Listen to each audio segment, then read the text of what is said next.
What's up everyone, and welcome back to the channel. Today, we've got some absolutely wild rumors to dive into, and they're all about a product that many of us have been waiting for Apple to get right for years.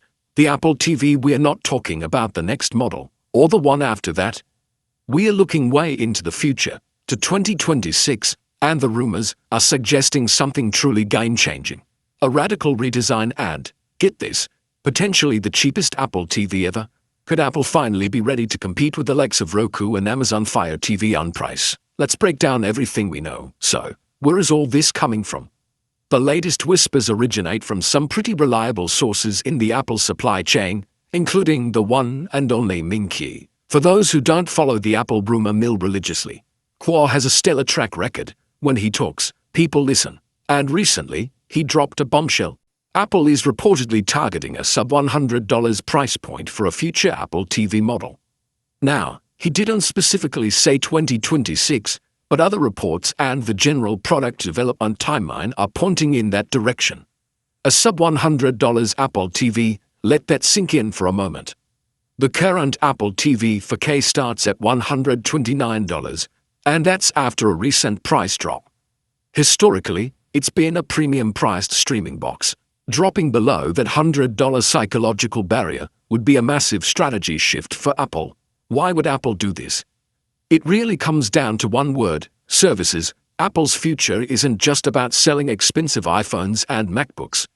It's about getting you hooked on Apple TV Plus, Apple Music, Apple Arcade, and Apple Fitness Plus. The best way to do that is to have an Apple device in every living room. Right now, the Apple TV is a niche product. It's fantastic, don't get me wrong, the interface is clean, it's powerful, and the integration with the Apple ecosystem is seamless. But its high price has always been the biggest hurdle for mass adoption. Most people look at a $40 Roku stick and then at a $129 Apple TV and, well, the choice is pretty clear for their wallet.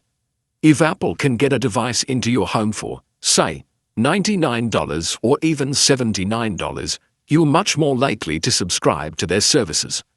It's the classic razor and blades model. Sell the razor cheap and make money on the blades.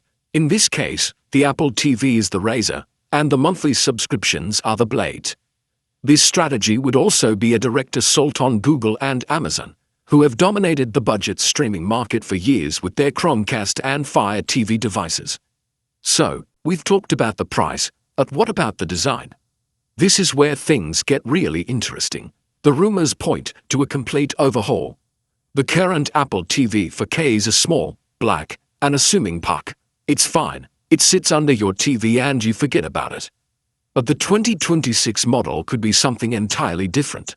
The leak suggests a much smaller form factor. Think something closer to a Chromecast with Google TV or even a larger dongle that plugs directly into your TV's HDMI port. This would be a huge departure from the current design.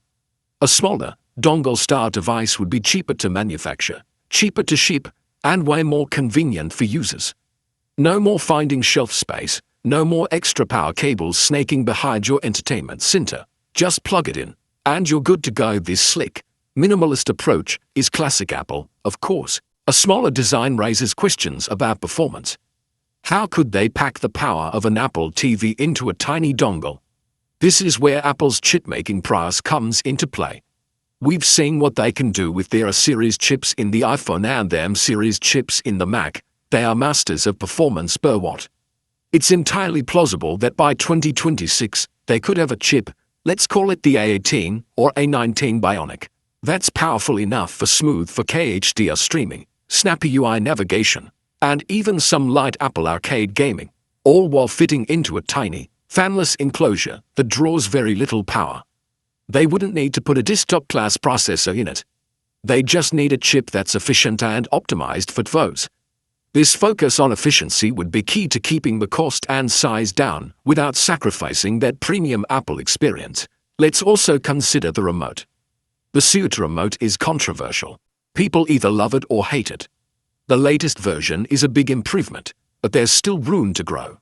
With a redesigned, cheaper Apple TV, will we see a redesigned, cheaper remote?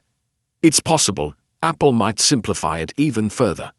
Maybe they'd lean more heavily on using your iPhone as the remote, which is already a feature many people use. Or perhaps they'd create a more basic remote for the budget model and keep the more advanced Seat remote for a higher-end version. Speaking of which, that's another possibility. This cheaper, smaller Apple TV might not replace the current model. Instead, Apple could adopt a two-tiered strategy. You'd have the Apple TV SE, let's call it, at $99, and a more powerful Apple TV Pro at a higher price, maybe $149 or $179.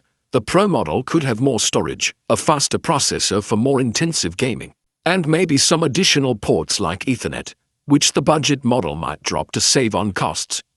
This would mirror their strategy with the iPhone, iPad, and Apple Watch, offering a more accessible entry point while still catering to power users who want the best of the best.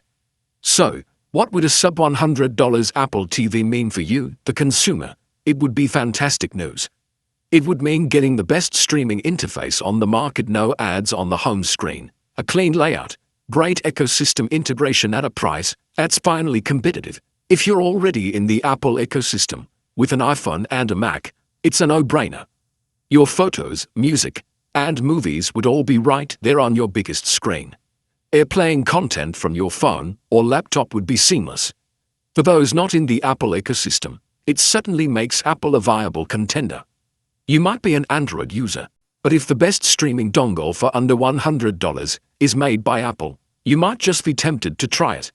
It would lower the barrier to entry for the entire Apple world. Now, we have to remember, these are just rumors. 2026 is still a long way off, and Apple's plans can and do change. A lot can happen in the tech world in 2 years. But the logic behind these rumors is incredibly sound. The streaming market is a battlefield, and price is one of the biggest weapons. Apple has the ecosystem, they have the services, and they have the brand. The only thing they've been missing is an aggressive price point. A smaller, cheaper Apple TV is the missing piece of the puzzle for their living room domination strategy. It feels less like a question of if and more a question of when. Imagine walking into an Apple store or browsing online and seeing a slick, tiny Apple TV stick for $99. It completely changes the conversation. It's no longer a luxury item for Apple diehards. It becomes an impulse buy. It's the perfect gift. It's the easy choice for the bedroom or kids' room TV. This move could potentially triple or even quadruple Apple TV's market share in a very short amount of time. And once you're using phones, and you see that little Apple TV Plus icon, you are just one click away from starting a free trial. And that's the endgame for Apple. To sum it all up, the leaks point to a radically redesigned Apple TV coming around 2026. It's expected to be much smaller, possibly a dongle-style device, and most importantly, target a sub-$100 price point, making it the cheapest Apple TV ever. This would be powered by a super-efficient new chip and could be part of a new two-tiered strategy, with a basic model and a Pro model. While these are still rumors, they align perfectly with Apple's long-term strategy to grow its services division. It's an exciting prospect that could finally make the Apple TV a mainstream device for everyone, not just Apple enthusiasts. What do you guys think? Would you buy an Apple TV for $99? Would you prefer a small dongle or the current box design? Let me know all your thoughts down in the comments below. Thanks so much for watching. If you enjoyed this video and want to stay up to date on all the latest Apple news and rumors, be sure to hit that like button and subscribe to the channel. It really helps us out. We'll see you in the next one.